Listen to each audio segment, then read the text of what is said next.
दोस्तों स्वागत है आपका इनसाइट नॉलेज की एक और नई वीडियो में। दोस्तों व्यापारिक मुद्दों पर भारत आए दिन बड़े और समझदारी वाले फैसले ले रहा है, जिससे भारत को बहुत फायदा पहुंच रहा है। रूस यूक्रेन युद्ध के शुरू होने के बाद से भारत ने अपने व्यापार को कई देशों से मजबूत कर लिया है, जिससे आज भारत में अनाज से लेकर कच्चे तेल तक किसी भी चीज की कोई कमी नहीं है। आज भारत के इस व्यापार से जुड़ी ही दो बड़ी खबर निकल कर सामने आई है, जिसमें पहली खबर अनाज के एक्सपोर्ट से जुड़ी हुई है, तो वहीं दूसरी खबर कच्चे तेल के एक्सपोर्ट से है। इसीलिए वीडियो को अंत तक जरूर देखें, काफी इंटरेस्टिंग वीडियो ये होने वाली है। दरअसल मई के महीने में भारत सरकार गेहूं पर रोक लगाने का फैसला लिया था। ये रोक रूस यूक्रेन युद्ध को देखते हुए लगाई गई थी, क्योंकि भारत भविष्य में पैदा होने वाले खाद्य संकट के बारे में जानता था। भले ही वैश्विक स्तर पर भारत गेहूं की कीमत लगातार बढ़ रही हो, मगर उसके बाद भी मौजूदा समय में कई देश भारत से गेहूं खरीदने के लिए लाइन में लगे हुए हैं। अब ऐसे में भारत ने गेहूं के एक्सपोर्ट पर लगे बैन के बाद एक और बहुत बड़ा फैसला लिया है, जो भारतीय जनता के लिए तो खुशखबरी है, मगर भारतीय अनाज पर उम्मीद टिकाए देशों के लिए बुरी खबर है। दरअसल अब खबर यह आई है कि भारत सरकार ने अब गेहूं के अलावा मैदा, सोमोलिना, होल मीट आटा और रिजल्टेंट आटा के एक्सपोर्ट पर भी रोक लगाने की तैयारी शुरू कर दी है। इन सब पदार्थों के एक्सपोर्ट पर लगी रोक 12 जुलाई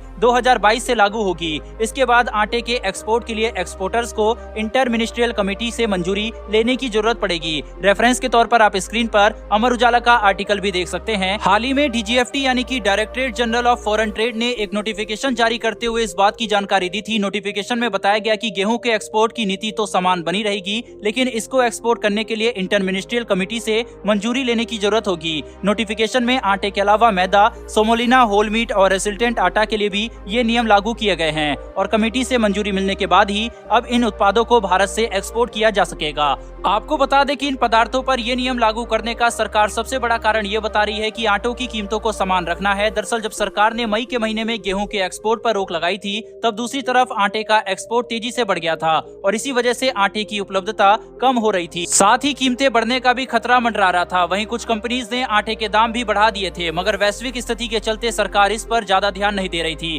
कुछ दिन पहले ही भारत ने गेहूं के एक्सपोर्ट के लिए भी DGFT के जरिए कमेटी से मंजूरी लेने का फैसला लिया था, और जनता के मुश्किल न बढ़े इसीलिए बाकी उत्पादों के लिए भी यह फैसला लिया गया है। वहीं पर इस खबर से दुनिया भर के कई देश जो कि अभी तक खाद्य संकट से जूझते हुए भारत से अनाज खरीदने का प्रयास कर रहे थे, उन देशों को इस खबर से बड़ा झटका लगने वाला है, क्योंकि इन देशों को रूस यूक्रेन युद्ध के बाद इकलौती उम्मीद भारत से थी, मगर भारत सरकार वैश्विक व्यापार से ज्यादा जनता को महत्व दे रही है। हालांकि फिर भी भारत सरकार ने ऐलान किया है कि जरूरतमंद देशों को भारत इन पदार्थों का जरूरत के हिसाब से निर्यात करेगा। फिलहाल दोस्तों बढ़ते हैं दूसरी खबर की तरफ, जो कि भारत के कच्चे तेल के व्यापार से जुड़ी हुई है। दरअसल दोस्तों ये बात तो हम सब जानते हैं कि अरब देशों में तेल की कमी न होने के कारण पूरी दुनिया में ये अपनी अकड़ दिखाते हैं। ये देश अपने फायदे के लिए एक ही जैसे काम करते हैं। जैसे जब उनके पास खरीदार कम होते हैं तो तेल के एक्सपोर्ट पर मन मुताबिक कीमत लगा देते हैं, और जब खरीदार कम होते हैं तो अपने देश में तेल का उत्पादन ही कम कर देते हैं, जिससे कीमतें खुद ब खुद बढ़ जाती है। रूस यूक्रेन युद्ध के चलते रूस पर लगे प्रतिबंधों के कारण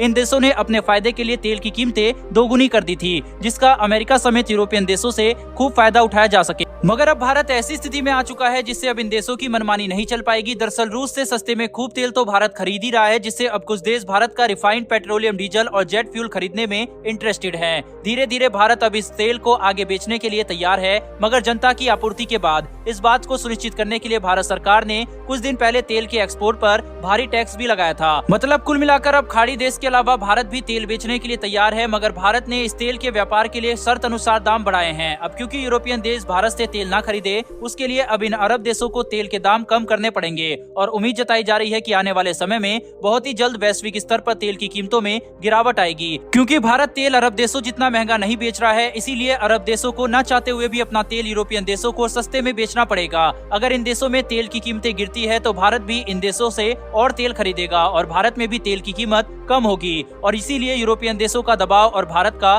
टैक्स इन देशों को ऐसा करने के लिए मजबूर कर रहा है। मगर इसके अलावा भारत सरकार ने भी साफ साफ कह दिया है कि जब तक अरब देश अपने तेल की कीमत $40 प्रति बैरल तक नहीं घटाएंगे, तब तक भारत भी अपने पेट्रोल और डीजल की कीमत नहीं घटाएगा। दरअसल भारत क्या कर रहा है कि रूस से क्रूड ऑयल कम दामों में खरीद कर उसे पेट्रोल बनाकर अदर कंट्रीज में बेच रहा है। बाकी दोस्तों आपको भारत की यह स्ट्रेटेजी कैसी लगी कमेंट बॉक्स में लिखकर जरूर बताएं। साथ ही अगर आपको ये इन्फॉर्मेशन और वीडियो पसंद आई हो तो वीडियो को लाइक करके चैनल को सब्सक्राइब कर बेल नोटिफिकेशन को अवश्य दबा लें। फिर मिलेंगे ऐसी एक नई वीडियो के साथ। धन्यवाद। जय हिंद।